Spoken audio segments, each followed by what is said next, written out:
మా పల్నాడు ప్రాంతంలో చెప్పినట్టు సిద్ధుడు అద్దంకి వెళ్ళాడు రానే వచ్చాడు అనే సందానే చంద్రబాబు నాయుడు గారు దావోస్ పర్యటన జరిగింది.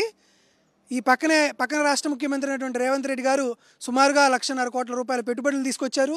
అటువైపు మహారాష్ట్ర ముఖ్యమంత్రి సుమారుగా 16 లక్షల కోట్ల రూపాయల పెట్టుబడులు తీసుకొచ్చారు. కానీ ఆంధ్రప్రదేశ్ రాష్ట్రానికి అప్పడాల మిషన్ రాలేదు, అటుకుల మిషన్ రాలా. ఒకే ఒక్క ఎంఓవి కూడా చేసుకోకుండా చంద్రబాబు నాయుడు గారు దావోస్ పర్యటనకి వెళ్ళారు. వారి కొడుకుని తీసుకొచ్చారు, వారి పుత్రరత్నాన్ని తీసుకొచ్చారు, 100 మగధులను తీసుకొని వెళ్ళారు. సుమారుగా 100 కోట్ల రూపాయల ఖర్చు పెట్టారు ప్రచార కండుతి కోసం.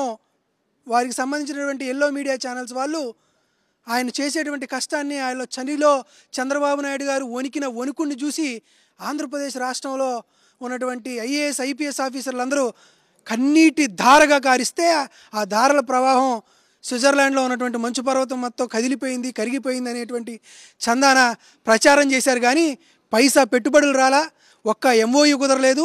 ఆంధ్రప్రదేశ్ రాష్ట్రంలో కనీసం ₹1 పెట్టుబడి వచ్చి ఇక్కడ యువతకు ఉద్యోగాలు వచ్చేటువంటి సదుపాయాలు ఏమాత్రం కూడా కనపడలేదు. దావోస్ పర్యటన మొత్తం ఆత్మస్తుతి పరనింద అనేటువంటి పరిస్థితులుగా ఉంది. ఇంతకుముందు మామూలుగా సహజంగా చూసాం, పరనింద ఈ కేటగిరీ సెక్షన్ దావోస్లో పూర్తయింది.